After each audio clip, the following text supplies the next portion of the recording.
Bago pa may anumang bagay na umiral, bago pa tumiktak ang unang segundo ng oras, bago pa sumilay ang liwanag sa kawalan, bago pa huminga ang sangnilikha, naroon na ang Diyos. Hindi bilang alamat o isang malayong ideya, kundi bilang ang buhay at walang hanggang isa, walang simula at walang katapusan. Matagal bago pa sumulpot ang mga bituin sa kalangitan, bago pa umawit ang mga nilalang sa langit, bago pa lumakad ang tao sa lupa, buo na ang Diyos. Hindi siya nangangailangan ng anuman, hindi nagbabago at puspos ng liwanag. Hindi siya nilikha, hindi siya nagsimula. Siya ay naroon na, ang dakilang ako nga. Sa araling ito, lalampas tayo sa hangganan ng oras para pagnilayan ang isa sa pinakamalalim na katotohanan sa Biblia. Kung sino ang Diyos bago pa man nilikha ang lahat. Sisilipin natin ang mga kasulatan upang makita kung paano niya inilalarawan ang kanyang sarili. Mauunawaan natin ang kanyang walang hanggang kalikasan, ang dahilan ng kanyang paglikha ng sansinukob, at kung ano ang kahulugan nito para sa atin ngayon. Kaya sandali tayong huminto. Hindi lang ito tungkol sa mga paniniwala o ideya, ito ang ugat ng lahat. Kapag naunawaan natin kung sino ang umiral bago ang lahat, mas nauunawaan natin kung bakit tayo naririto at kung saan tayo patungo. Halina't magsimula tayo. Uumpisa natin sa pinakamakapangyarihang katotohanan sa Biblia. Ang Diyos ay walang simula. Siya ay magpakailanman. Mahirap itong isipin, taliwas ito sa lahat ng alam natin. Lahat ng bagay sa paligid natin ay may simula maliban sa Diyos. Sabi sa awit 72, bago pa lumitaw ang mga bundok, bago pa nilikha ang lupa at ang buong daigdig, mula sa walang hanggan hanggang sa walang hanggan, ikaw ay Diyos. Isipin mo yon. Bago pa nabuo ang mga burol, bago napuno ng tubig ang mga dagat, bago kumislap ang mga bituin sa langit, naroroon na ang Diyos. Ang pariralang mula sa walang hanggan hanggang sa walang hanggan ay nagpapakita ng isang kamangha-manghang katotohanan. Hindi naninirahan ang Diyos sa loob ng panahon. Sa halip, ang panahon ay nasa kanyang mga kamay.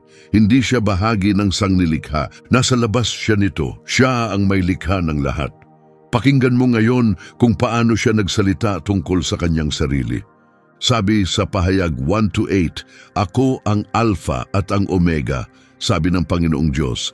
Ang isa na ngayon ay narito, na noon pa'y naroon, at siyang darating, ang makapangyarihan sa lahat. Hindi lang ito magagandang salita. Ipinapakita nito kung sino talaga ang Diyos. Ang Alpha at Omega ay ang unang at huling letra sa alpabetong Griego. Sinasabi ng Diyos, ako ang nagsimula ng lahat at ako rin ang magtatapos nito. Lahat ng nasa pagitan ay akin. Ang isa na ngayon ay narito ay nagsasabing siya ang namumuno ngayon. Ang isa na noon pa'y naroon ay nagpapaalala na naroroon siya sa simula. Ang isa na darating ay nagpapakita ng kanyang kapangyarihan sa hinaharap. Hindi dumaraan ang Diyos sa oras tulad natin. Lagi siyang ganap na naroroon. Ang nakaraan, kasalukuyan at hinaharap ay sabay-sabay niyang nakikita. Isa sa mga pinaka-personal at makapangyarihang tagpo sa kasulatan ay nang makaharap ni Moises ang Diyos sa pamamagitan ng nagniningas na puno. Sa Exodo 3:24 sinabi ng Diyos, ako ay si ako nung at sinabi niya kay Moises, sabihin mo sa mga Israelita, ako nga ang nagsugo sa iyo. Ang pangalang ako nga ay hindi lang basta titulo, isa itong matapang na pahayag tungkol sa kalikasan ng Diyos. Sinasabi ng Diyos, hindi ako nagbabago, hindi ako nag-iiba o umuunlad. Ako ay umiiral magpakailanman. Sa wikang Hebreo, ang parirala ay ehiye asher ehiye, na pwedeng isalin bilang ako'y magiging ako. Ipinapakita nito na ang Diyos ay umiiral sa kanyang sarili, ganap, at hindi kailanman nangangailangan ng anuman o sinuman. Hindi siya nagiging mas mabuti, hindi siya natututo o lumalago tulad natin. Ang Diyos ang walang katapusang pinagmumulan ng lakas, karunungan, pagkaunawa at ng buhay mismo, noon, ngayon at magpakailanman. Ang natatanging katangiang ito ay tinatawag na aseity, isang salitang teolohikal na ang ibig sabihin ay ang Diyos ay umiiral sa kanyang sarili at hindi umaasa sa iba para mabuhay. Wala siyang kailangan. Hindi niya kailangan ng hangin, hindi niya kailangan ng sikat ng araw, hindi niya kailangan ng papuri ng tao, hindi rin siya nakadepende sa oras.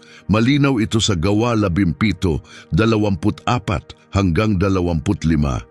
Ang Diyos ang lumikha ng mundo at lahat ng narito, ngunit hindi siya pinaglilingkuran ng tao na parang may kailangan siya. Sa halip, siya ang nagbibigay ng buhay at hininga sa lahat.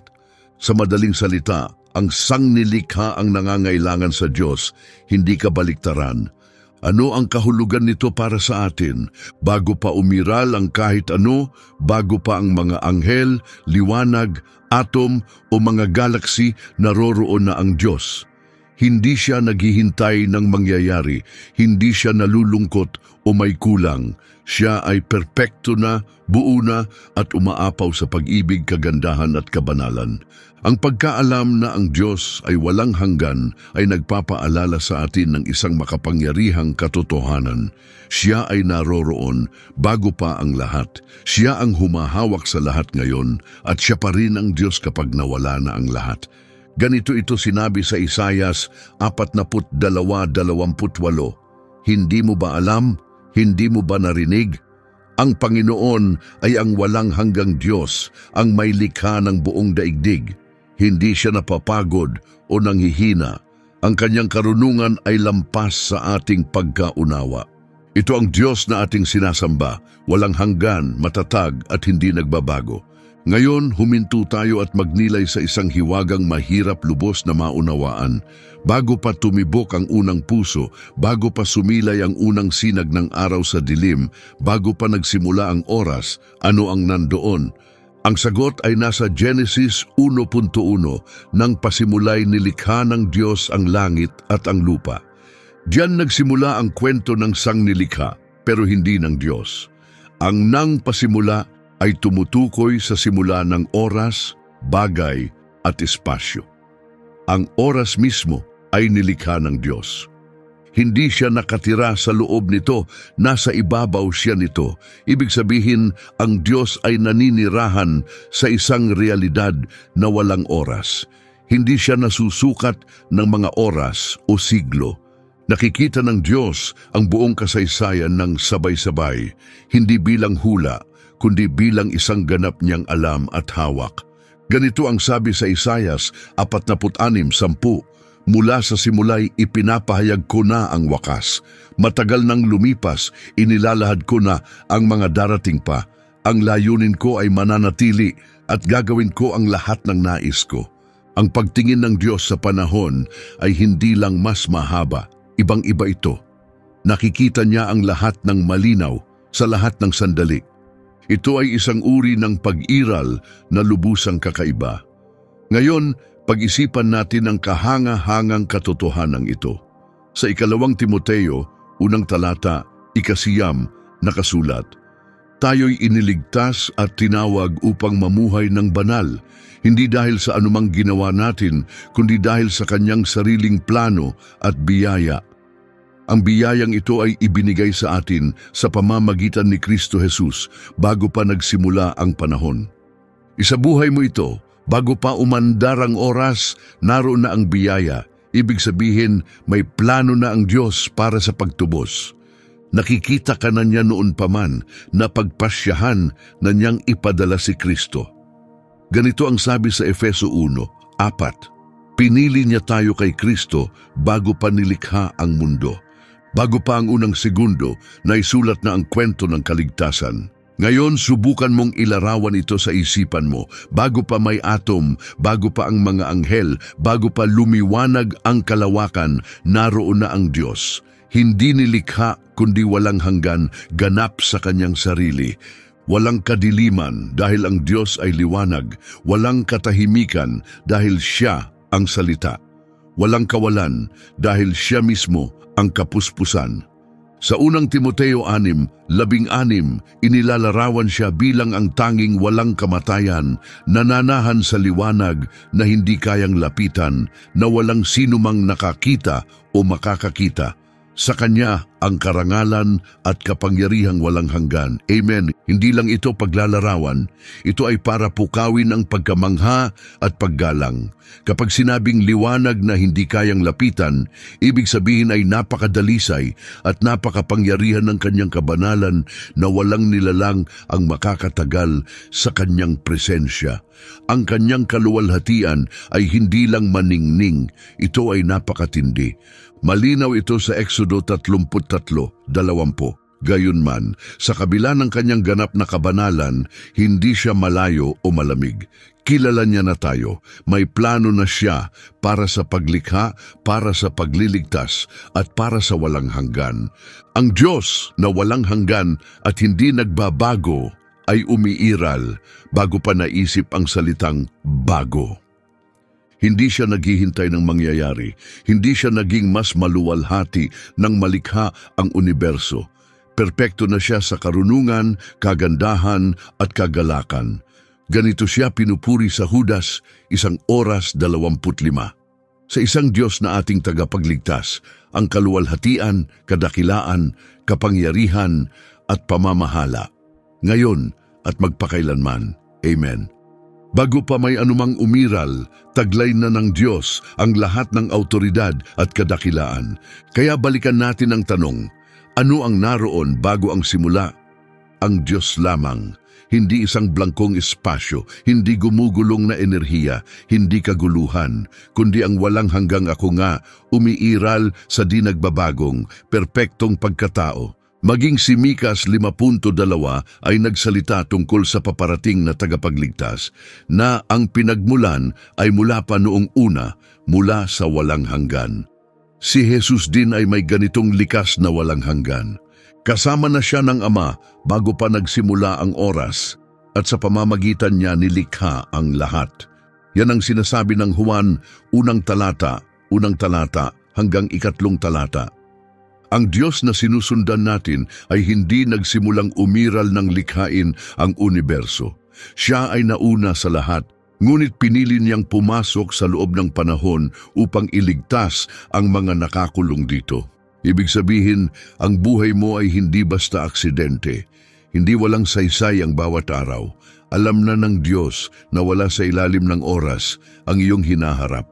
Sinusundan natin ang isang Diyos na walang oras, ang siyang lumikha ng panahon at pumasok dito para sa iyo. Nakita natin na ang Diyos ay walang hanggan, umiiral bago ang oras, bago ang paglikha, bago ang lahat. Pero may tanong na madalas iniisip ng marami kahit hindi nila ito sinasabi, nalungkot ba ang Diyos? Nilalang ba niya ang tao dahil kailangan niya ng kausap? Nilikha ba ang universo dahil nabagot siya o naghanap ng pagmamahal? Ang sagot, hindi. Bakit? Dahil bago pa man may malikha, nabubuhay na ang Diyos sa perpektong ugnayan, Ama, Anak at Espiritu Santo. Ito ang tinatawag nating Trinidad. Linawin natin ito. Ang Trinidad ay hindi nangangahulugang tatlong magkakahiwalay na Diyos.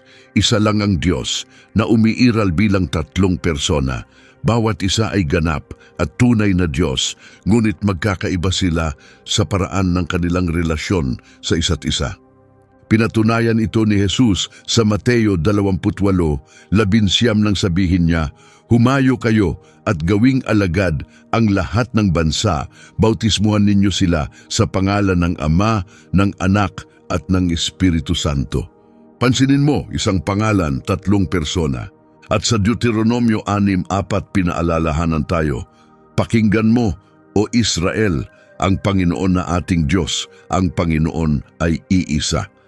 Kaya naniniwala tayo sa iisang Diyos, ngunit isang Diyos na palaging namuhay sa perpektong, mapagmahal na ugnayan. Ito ay isang malalim na katotohanan na nagsisilbing pundasyon ng lahat. Pakinggan natin ang sinabi ni Jesus tungkol sa ugnayang ito.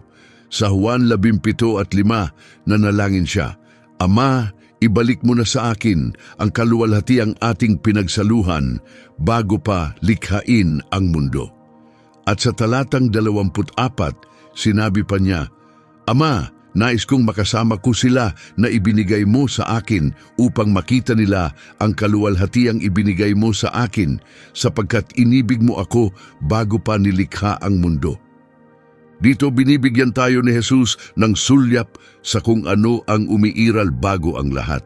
Hindi katahimikan, hindi pag-iisa, kundi pag-ibig, kalapitan at banal na kaluwalhatian. Ang Ama at ang Anak ay may perpektong relasyon, puspos ng walang hanggang pag-ibig bago pa man nagsimula ang paglikha. Pero hindi dito nagtatapos ang lahat. Sa Hebreo 10:14, binanggit ang walang hanggang espiritu. Ipinagkaloob ni Kristo ang kanyang sarili sa Diyos sa pamamagitan ng walang hanggang espiritu. Ibig sabihin, ang banal na espiritu ay hindi nilikha o idinagdag lang kalaunan, lagi na siyang naroroon tulad ng Ama at ng Anak. Makikita rin natin ito sa Henesis 1:2, kung saan ang Espiritu ng Diyos ay lumilipad sa ibabaw ng tubig. Mula pa sa simula, naroon na ang Espiritu, kumikilos, gumagalaw, buhay. Kaya ano ang ginagawa ng Diyos bago palikhain ng lahat? Hindi siya nakaupo sa katahimikan.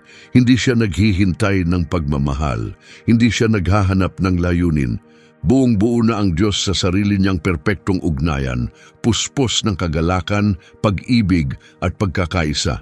Hindi siya nabagot, wala siyang kulang. Hindi siya naghihintay ng anumang bagay.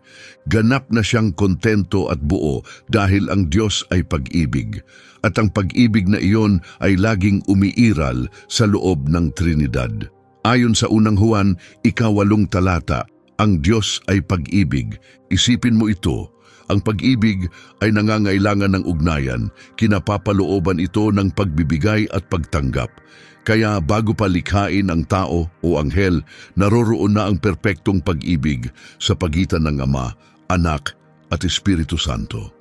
At heto ang kahangahangang bahagi, ang pag-ibig na iyon ay hindi isinara para sa kanila lamang. Hindi ito para sa loob ng Trinidad lang. Sa Juan 17, nanalangin si Jesus ng isang bagay na kamangha-mangha na tayo bilang mga mananampalataya ay tanggapin sa parehong pag-ibig. Sa talatang 26, sinabi niya, Ipinakilala ko na sila sa iyo at ipapakilala ko pa upang ang pag-ibig mo sa akin ay mapasa kanila at ako rin ay mapasa kanila. Napakagulat nito. Ang parehong walang hanggang ugnayan na umiiral bago ang lahat ay ngayon bukas na sa atin sa pamamagitan ni Jesus. Hindi lang tayo pinatawad, hindi lang tayo iniligtas, inaanyayahan tayong makibahagi sa mismong pag-ibig na matagal nang umiiral sa loob ng Diyos. Ang Trinidad ay hindi lang doktrinang kailangang kabisaduhin. Ito mismo ang sentro ng lahat. Bago pa ang lahat, ang Diyos ay pag-ibig. At sa pamamagitan ni Kristo, umaabot ang pag-ibig na ito sa buhay mo ngayon. Kaya kung ang Diyos ay walang hanggan, ganap at puspos ng pag-ibig at kagalakan sa kanyang sarili, bakit pa niya nilikha ang lahat? May kailangan ba siya? Nauuhaw ba siya sa pag-ibig o pansin? Ang sagot ay nasa Isayas 43:7, ang bawat tinatawag sa aking pangalan na aking nilikha, para sa aking kaluwalhatian na aking hinubog at ginawa. Hindi lumikha ang Diyos dahil may kakulangan siya. Lumikha siya dahil sa kanyang kasaganaan. Hindi ito tungkol sa pagpuno ng puwang. Ang paglikha ay pag-apaw ng kanyang kaluwalhatian. Lahat, mula sa mga umiikot na galaksi hanggang sa tibok ng puso mo, ay nilikha para sa iisang dakilang layunin. Pero ano ang layuning iyon? Sagot ito ng Kolosas 1:16. Sa pamamagitan niya nilikha ang lahat ng bagay, sa langit at sa lupa, nakikita man o hindi. Lahat ay nilikha sa pamamagitan niya at para sa kanya. Ibig sabihin, bawat bahagi ng sangnilikha, bawat planeta, bawat maliit na bahagi, bawat tao, ay nilikha sa pamamagitan ni Jesus at para kay Jesus. Hindi ka nilikha para lamang sa sarili mo, Nilalang ka para sa Kanya, hindi lang upang sumunod sa mga utos o gampanan ang mga tungkulin, kundi upang makilala siya, ipakita ang Kanyang likas at tamasahin ang Kanyang presensya. Kaya naman hindi lang bato o ilog ang nilikha niya. Gumawa siya ng tao, may isip, puso at kaluluwa. Nilalang niya tayo upang magmahal, pumili at makipag-ugnayan sa Kanya. Dahil ang pinakamataas na anyo ng Kanyang kaluwalhatian ay hindi matatagpuan sa mga karagatan o bundok, kundi sa mga taong nilikha ayon sa Kanyang wangis. Ayon sa Genesis 1:27, nilalang ng Diyos ang tao ayon sa Kanyang sariling larawan. Sa larawan ng Diyos niya sila nilikha, lalaki at babae niya silang nilikha. Ang pagiging nilikha ayon sa larawan ng Diyos ay nangangahulugang mayroon tayong kakayahang gumawa ng tamang desisyon, umunawa ng espiritual na bagay, mag-isip ng malalim, magmahal ng totoo, at ang pinakamahalaga, makipag-ugnayan sa ating manlilikha. Pero hindi lang tayo nilikha ng Diyos at iniwan. Mula pa sa simula, malinaw na ang Kanyang plano, hindi lang upang lumikha, kundi upang iligtas din. Sabi sa Efeso 1:4-5, pinili niya tayo bago palikhain ang mundo upang maging banal at walang kapintasan sa Kanyang paningin. Dahil sa Kanyang wagas na pag-ibig, matagal na niyang napagpasyahan na tayo'y maging bahagi ng Kanyang pamilya sa pamamagitan ni Jesus, ayon sa Kanyang layunin. Kaya bago pa dumating ang kasalanan, bago pa nilikha ang mundo, inihanda na ng Diyos ang daan ng kaligtasan kay Kristo. Palagi kang bahagi ng Kanyang plano. Ang kaligtasan ay hindi planong reserba. Ito'y walang hanggang layunin na isinilang mula sa Kanyang pag-ibig. At dito tayo dadalhin sa mas malalim na dahilan ng paglikha, upang ipakita ang Kanyang kadakilaan at anyayahan tayong makibahagi rito. Ayon sa Habakuk 2:14, mapupuno ang lupa ng kaalaman tungkol sa kaluwalhatian ng Panginoon, tulad ng tubig na pumupuno sa dagat. Sabi naman sa Awit 11, ipinapakita ng kalangitan ang kadakilaan ng Diyos at ibinubunyag ng kalawakan ang gawa ng Kanyang mga kamay. Bawat paglubog ng araw, bawat bituin, bawat nilalang, mula sa agilang lumilipad hanggang sa mahinhing ihip ng hangin, lahat ay nagpapahiwatig ng kagandahan ng manlilikha. Pero higit sa lahat, ang Kanyang kaluwalhatian ay pinakamaningning sa mga taong iniligtas, yaong namumuhay sa Kanyang katotohanan, sumasalamin sa Kanyang puso at tumutugon sa Kanyang pag-ibig. Kaya maglaan ka ng sandali upang pag-isipan ito. Hindi nilikha ng Diyos ang mundo dahil may kulang siya. Hindi siya nag-iisa o nangangailangan. Lumikha siya dahil sa pag-ibig. Ang pag-ibig ay likas na nagpapahayag ng sarili, naghahati at nagbibigay ng bukas palad. Ayon sa unang Juan, 19, tayo'y umiibig dahil siya ang unang umibig sa atin. Ang mundo ang entablado ng pinakadakilang kwento na kailanman ay naibahagi, ang kwento ng kaluwalhatian ng Diyos, ipinakita sa lahat ng Kanyang nilikha, sa Kanyang gawaing pagliligtas, at higit sa lahat sa pamamagitan ni Jesus. Sa 2 Korinto 4:6, mababasa natin na ang parehong Diyos na nagsabing, magliwanag ang ilaw sa gitna ng kadiliman, ay siya ring nagbigay ng liwanag sa ating mga puso upang makilala natin ang Kanyang kaluwalhatian sa pamamagitan ng mukha ni Kristo. Hindi lumikha ang Diyos dahil sa pangangailangan, kundi dahil sa pag-ibig na umaapaw. Lahat ng Kanyang nilikha ay sumasalamin sa kung sino siya, at nilikha Kanya upang makilala siya, lumakad ng malapit sa Kanya at maging bahagi ng Kanyang walang hanggang layunin. Ang sansinukob ay hindi aksidente, hindi ka pagkakamali, at ang buhay mo ay hindi lang para sa sarili mo. Ikaw ay hinubog ng Diyos. Umiiral ka para sa Kanya, at tanging sa pamamagitan niya mo matutuklasan ang tunay mong layunin. Kapag may nagtanong sa iyo, sino ang Diyos? Maaari mong simulan sa mga salitang gaya ng may lalang, hari, tagapagligtas o makapangyarihan. Totoo ang lahat ng ito, ngunit inilalarawan lamang nila ang kanyang ginagawa. Paano naman ang kanyang pagkakakilanlan? Anong pangalan ang ibinigay niya para sa kanyang sarili? Bago pa ang paglikha, bago pa ang mga titulo, sinabi ng Diyos kay Moises sa Exodo 3:24, "Ako ay ako." Sinabi pa niya, "Sabihin mo sa mga Israelita, si ako nga ang nagsugo sa iyo." Hindi lang ito basta pangalan, ito ay isang makapangyarihang pahayag ng katotohanan. Nang kausapin ng Diyos si Moises mula sa nagliliyab na palumpong, hindi niya ipinakilala ang kanyang sarili sa pamamagitan ng kanyang mga gawa. Hindi niya sinabing, "Ako ang lumilikha" o "Ako ang hahatol." Sinabi niya lang, "Ako ay ako." Sa wikang Hebreo, ang pangalang ito ay Yahweh, binubuo ng 4 na sagradong titik na tinatawag na tetragrammaton.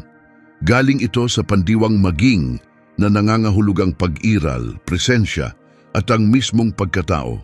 Maaring isalin ng Yahweh bilang ang isa na umiiral o ang isa na nabubuhay sa kanyang sarili.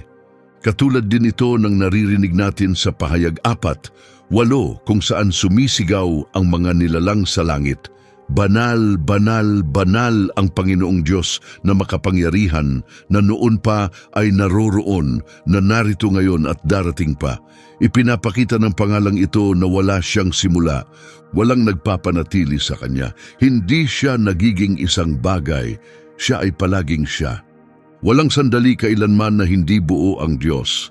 Paalala sa atin ng Malakias 3:6, "Ako ang Panginoon at hindi ako nagbabago, kaya't hindi kayo nalipol, kayong mga anak ni Jacob." Ang kanyang pangalan ay higit pa sa pagkakakilanlan. Ipinapakita nitong hindi siya kailanman nagbabago. Habang ang tao ay lumalaki, tumatanda at nagbabago, ang likas ng Diyos ay nananatiling pareho. Hindi kumukupas ang kanyang mga pangako. Hindi nagbabago ang kanyang mga plano. Ganito ito sinabi sa 1 oras at 17 minuto, "Ang bawat mabuti at perpektong kaloob ay mula sa itaas, mula sa Ama ng mga liwanag, na hindi nagbabago na parang lilim." Hindi niya kailangang umunlad. Hindi siya nauubusan ng lakas. Hindi siya nagbabago kahapon, ngayon at magpakailanman. Malinaw ito sa Hebreo 13:8. Magmuni-muni tayo ng mas malalim.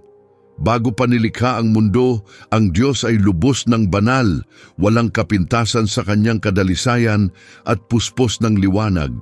Siya ay pag-ibig, ganap at umaapaw sa loob ng Trinidad. Siya ay makatarungan, tama sa lahat ng hatol at punong-puno ng karunungan. Wala siyang kulang. Ang paglikha ay hindi nagdagdag sa kanya. Hindi ito nagpabuti o nagtapos sa kanya. Ipinakita lang nito kung ano na talaga ang totoo sa kanya. Sabi sa Isaias 42:28, "Ang Panginoon ay ang walang hanggang Diyos, ang may lalang ng mga dulo ng lupa. Hindi siya napapagod o nanghihina. Ang kanyang karunungan ay lampas sa ating pagkaunawa." Ang kaluwalhatian ng Diyos ay hindi tumataas. Siya ang kaluwalhatian.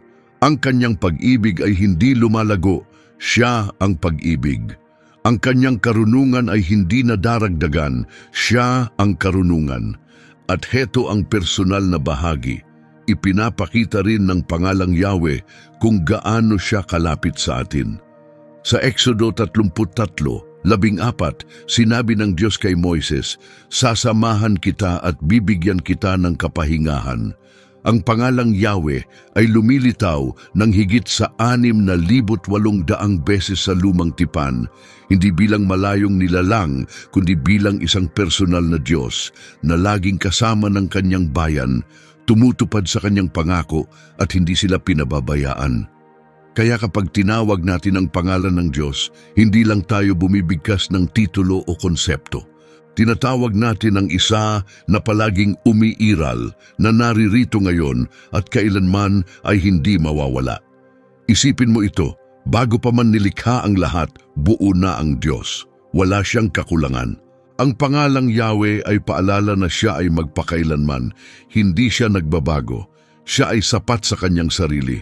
Kaya kapag ang buhay ay tila magulo, kapag lahat sa paligid mo ay pabago-bago, kapag ang mga tao ay nabibigo sa iyo at ang mga plano ay nawawasak, maaari kang kumapit sa isang hindi nagbabagong katotohanan.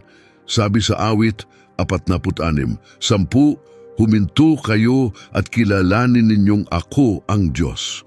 Ang parehong ako nga na naroroon bago pa ang panahon ay naghahari pa rin ngayon, hindi nagbabago, matatag at palaging malapit. Maaring iniisip mo, sige, naiintindihan ko na ang Diyos ay walang hanggan at hindi nagbabago, pero ano ang kahulugan nito para sa akin sa gitna ng aking araw-araw na problema? Ang totoo, lahat ng ito ay may malaking kahulugan. Ang paniniwalang umiiral ang Diyos bago pa ang lahat ay hindi lang malalim na teolohiya. Ito ang pundasyon ng pananampalataya, ang dahilan kung bakit may pag-asa tayo at ang kapayapaang hinahanap ng ating puso. Heto kung bakit mahalaga ito. Ipinapakita nito na hawak ng Diyos ang kapangyarihan sa lahat ng bagay. Sabi sa awit 24, 1, ang lupa at ang lahat ng narito ay pag-aari ng Panginoon, kasama ang lahat ng naninirahan dito. Dahil ang Diyos ay umiiral bago pa ang mundo, at dahil Siya ang lumikha ng lahat, ibig sabihin, Siya ang may-ari ng lahat. Siya ang may kapangyarihan sa lahat. Kasama diyan ang buhay mo, ang bawat hininga mo at ang hinaharap mo. Hindi ka narito dahil sa pagkakataon. Hindi ka palutang-lutang sa isang mundong walang saysay. Ikaw ay bahagi ng mundong nilikha ng isang walang hanggang hari na ang pamumuno ay makatarungan, dalisay at mapagkalinga. Ibig sabihin din walang anumang bagay ang nakakagulat sa kanya. Sabi sa Gawa 15 at 18, alam na ng Diyos ang lahat ng kanyang gagawin mula pa noong simula.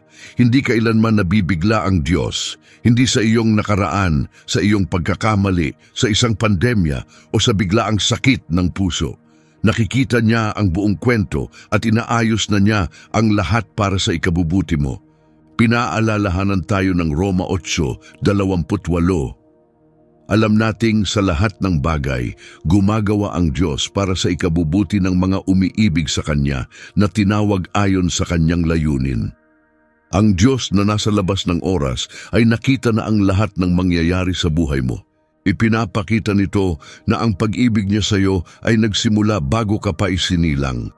Sabi sa Efeso 1-4-5, bago palikhain ang mundo, pinili na niya tayo upang maging Kanya.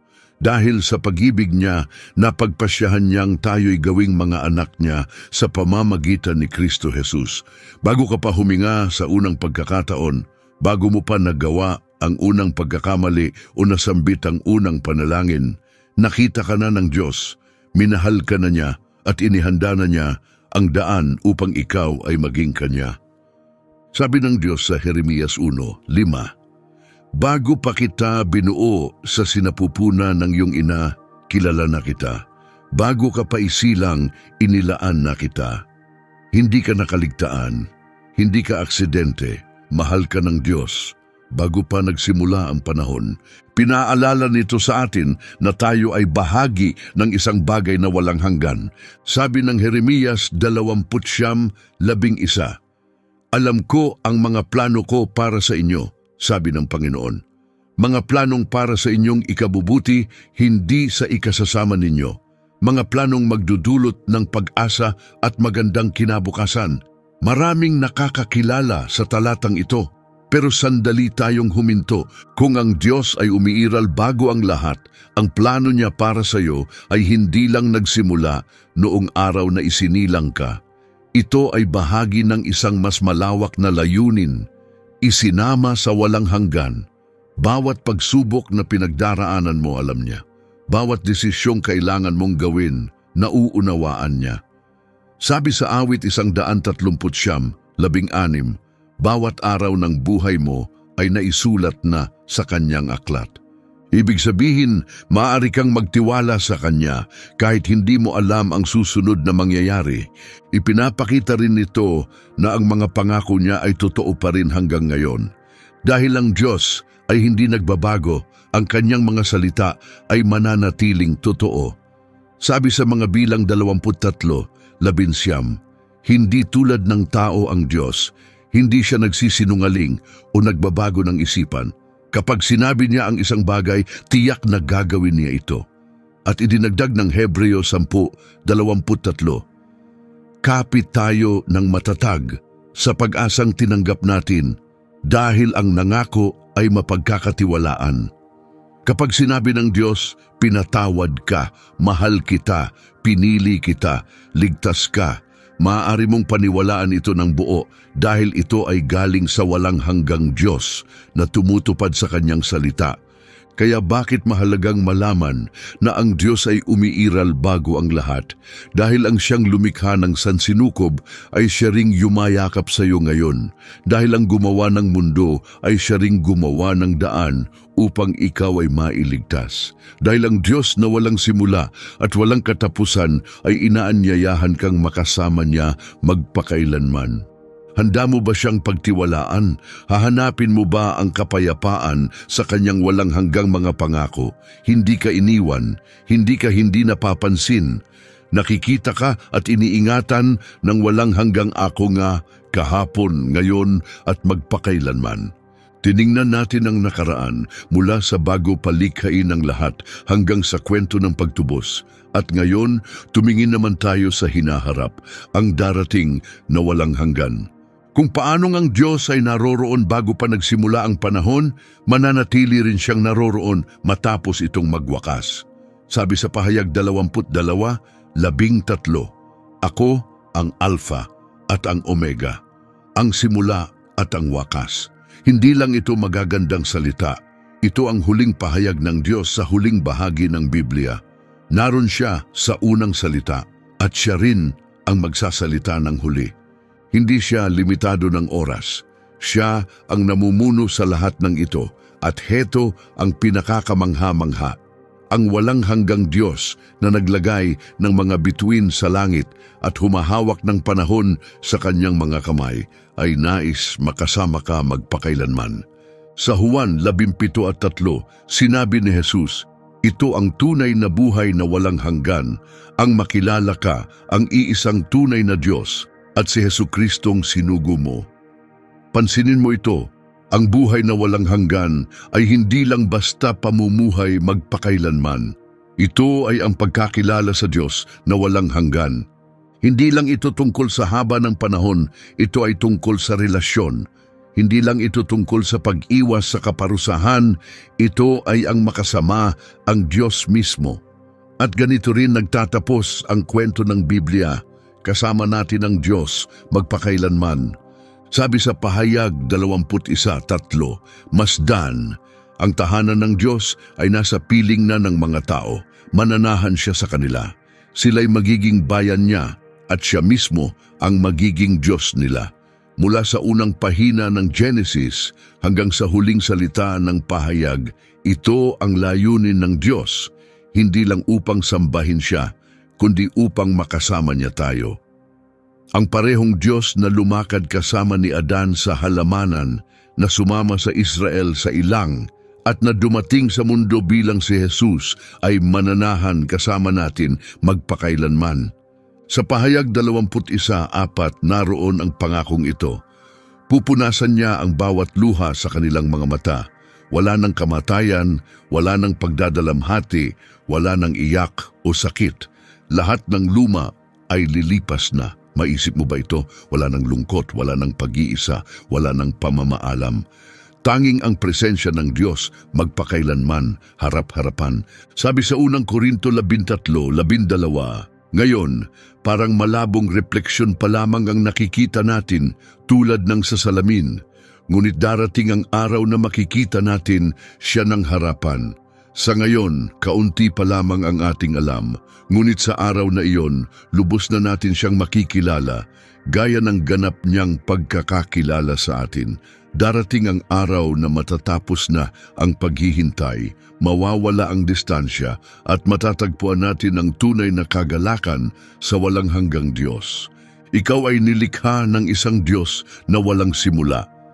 Minahal ka niya bago pa nagsimula ang panahon. Binigyan ka niya ng buhay na may layuning lampas sa mundong ito. At inaanyayahan kanyang makasama niya magpakailanman. Hindi ito basta relihiyon, hindi lang ito ideya. Ito ang pinakapuso ng katotohanan, ang tinig ng dakilang Akonje na tumatawag sa iyo. Kaya tanungin mo ang sarili mo, lumalakad ka ba kasama ang Diyos na walang hanggan ngayon?